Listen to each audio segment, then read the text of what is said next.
What's going on, guys? It's Elias. Welcome back to another video. In today's video, we're going to be opening up and taking a close look at the Harbor Freight plate compactor. Now, the reason I got this is because I kind of forgot to get a compactor for my build over there, my garage build that I've been building, and I wanted to buy one really quickly. I was going to order one online, and there's a lot of choices online. But the only place near me that had it in stock was Harbor Freight. So I took a little trip down south, and by south I mean 30 minutes south of where I live.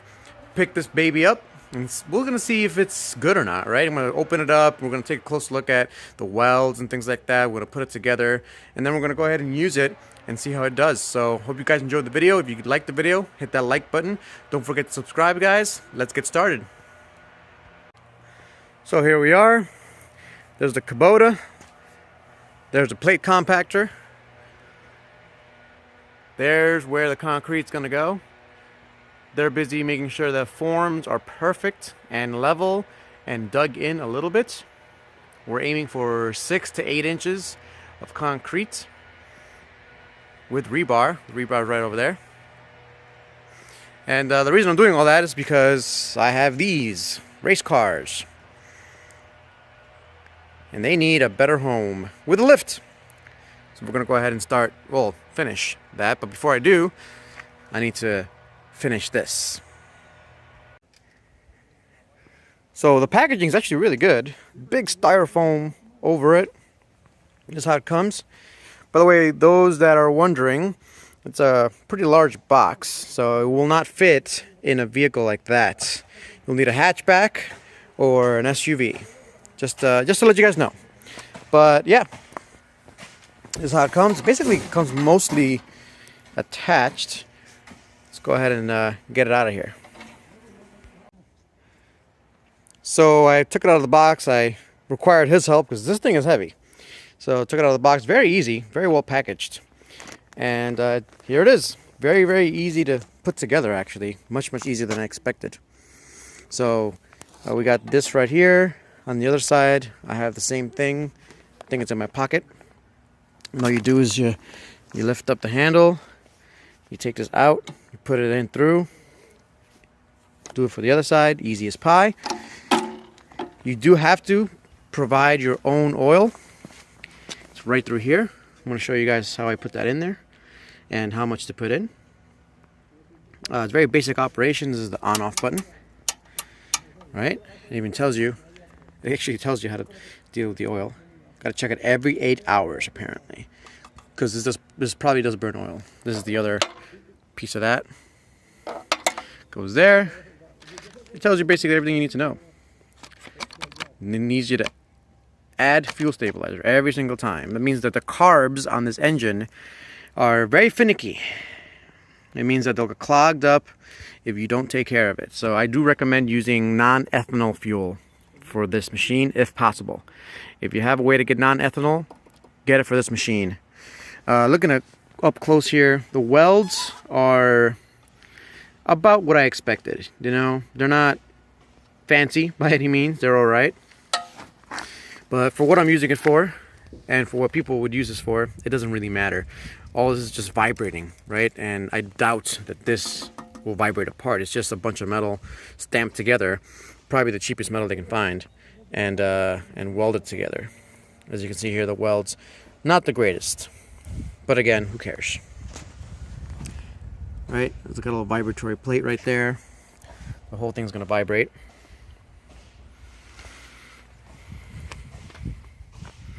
So it has a lot of these stickers. You must clean this or void warranty. You must run every 20 minutes for every 3 months, or it voids the warranty. So this right here tells you that the carburetors in this are very finicky. And one thing actually I wanted to share with you guys, it's very, very odd that a company gives you the spark plug tube.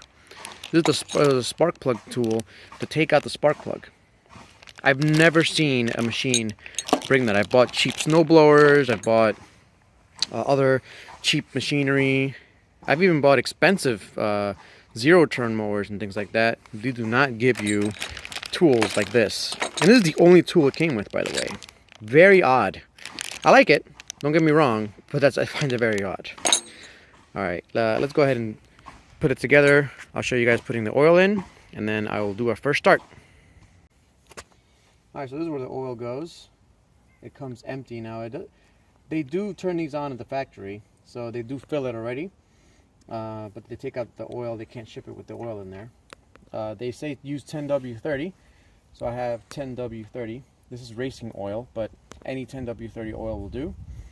I like these just because these are very cheap. And it's high zinc for anti-wear protection. Oil is oil in my opinion for the most part. As long as you change it often, who cares? I also put stable fuel storage stabilizer in every fuel canister that I own. So if you look at this canister right here, this has stable already in it. And so I'm not going to add it into the gas tank, although this says fill gas here, add fuel stabilizer. All of my gas already has fuel stabilizer. So I just wanted to show you guys what I use. All the links are going to be in the description, by the way, so in case you guys are wondering. Actually, this is not going to work. All right, I will be right back. So this little thing came with my Champion generator, and it's perfect for pretty much anything because you just stick it in there and you add some oil. So let's go ahead and add the oil. I'm also going to put some, it always gets a little bit messy.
Let's go ahead and do the first start. See how hard it is.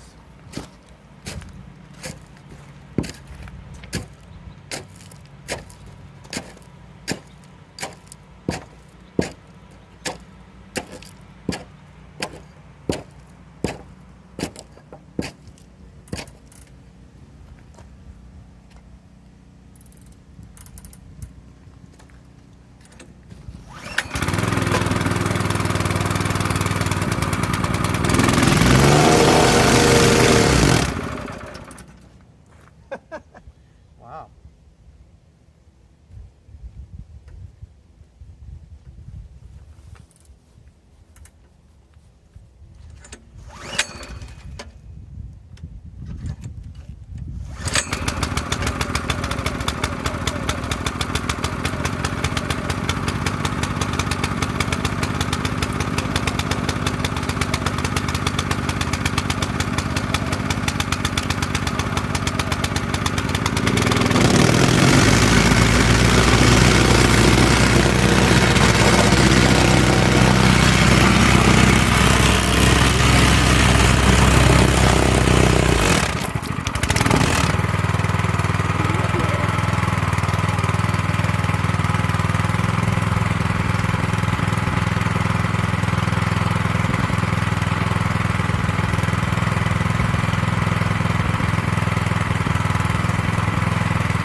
¿De primero prendió?